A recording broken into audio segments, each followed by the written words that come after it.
Okay.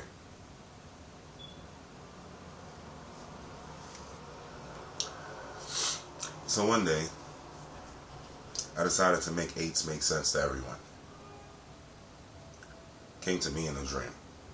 But when something comes to you, right, you start looking around and you start seeing it's in your actual reality already. Like, wow. Alright, so I did some shit where I put the eights with the three crucifixes, right? But I put the eights on ascension and the crucifix on coming down. In other words, I rise to the top while Jesus is falling. Or returning to earth while I am going to heaven. Right? Or, if you look at it as a Jew star, which is what it basically was, is Jesus is a Jew. And it's up to 888 to prove that to you.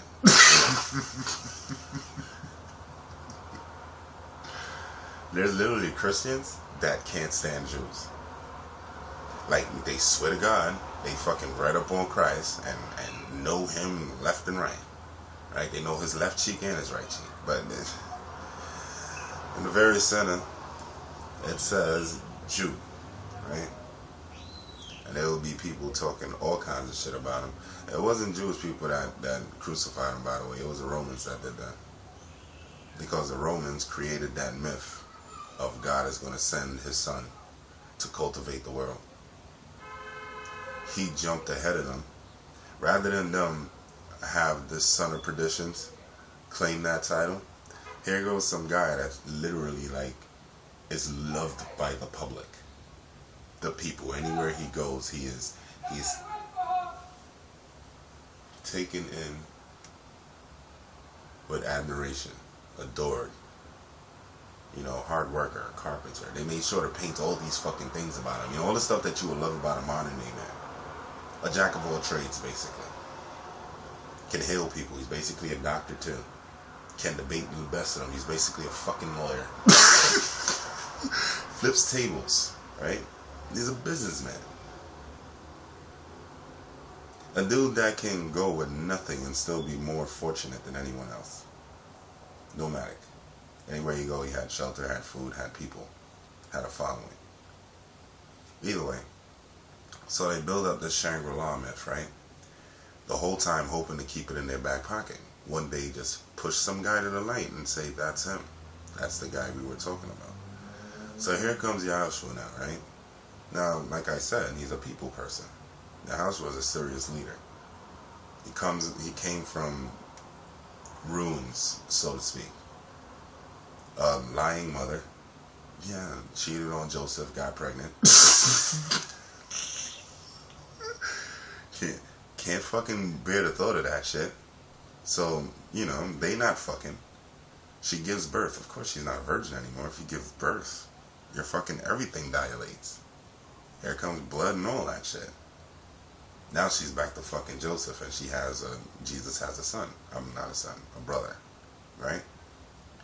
But the story, the myth, the legend was already going. So they bump heads with this truth. Who do you think is going to believe that's them? The child you've been lying to.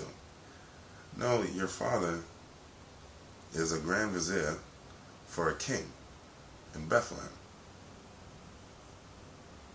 who got quite fond of Mary. Alright. If you're being watched, right? So to speak. They know everything about you. Remember El Amin? You remember him? If El Amin wanted your woman, she was his. There was nothing you could do. You could try. Now, what makes it so different when back in the days people were in power like that on a regular basis? Right? King Tut can have anybody murdered. Can have any woman brought to him and become his sexual slave. You understand what I'm saying?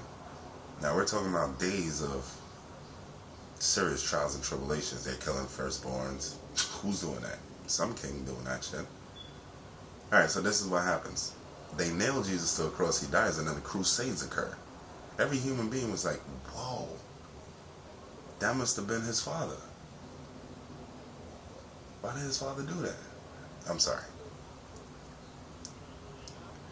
See, the entire time it was like a hidden factor, a hidden truth. He knew Mary had his son. He knew that shit. He wanted his son back. Mary took the son believing, you know, she's poor. I have a royal baby, right? Now, if I give him his son, we're out of the fortune. So let's leave this place. You can't get your man to go with you believing that you cheated on him. You're now pregnant and now you want to take to the wind. No, so what she does is she uses the belief against him. God did this. This is God's baby.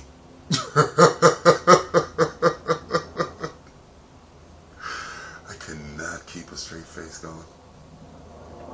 Shit like that, you start thinking, and then in the back of your mind, like, Jesus is standing right next to you, Dave. It's like, look at this motherfucker. I mean, this one time I just want to strike vengeance, Father.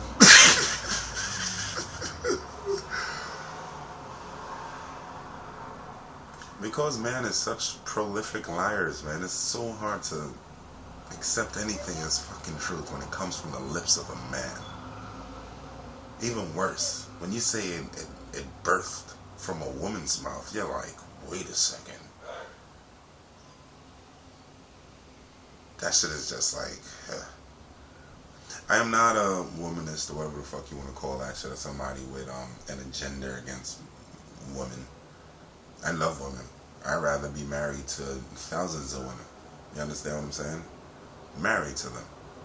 Because I think a woman do act differently when she's married to you. She treats you with more respect, more admiration, more, there's more trust there than she would have for you if you were just a boyfriend. You don't believe that? Well, prove it to yourself. Ask your girlfriend to marry you. If she loves you, she's going to say yeah.